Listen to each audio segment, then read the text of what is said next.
All right, so what's that on the bench tonight?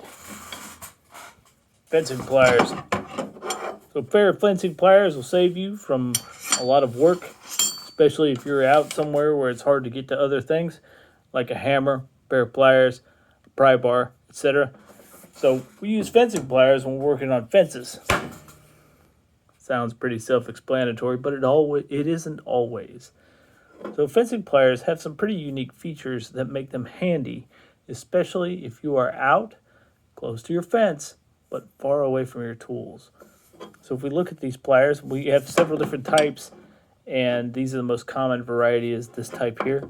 I think these ones are actually made by Channel Lock. I don't remember who makes these ones, but there they are. So on the back side, you can see this sharp kind of stabby end here. That's actually a pry bar so that you can pull up fencing staples. Sorry. Not quite sure how I'm bleeding. So we can pull fence staples. Then, if you look at the end, we have two different size pliers here.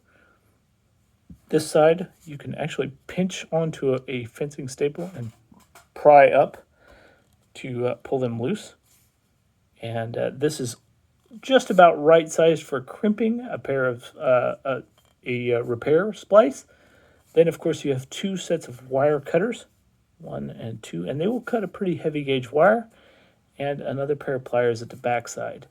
Now, I typically use this side for tensioning because if I grab a hold of a wire, I can actually leverage against the post and tension, and I can use my second set to hammer in a staple. So these are very handy tools, especially on the farm. Any type of maintenance job, I typically will have a set of these with me because that heavy-duty wire cutter right there has gotten me out of more tight spots than you can know. So what is that? Fencing pliers. That's it. All right.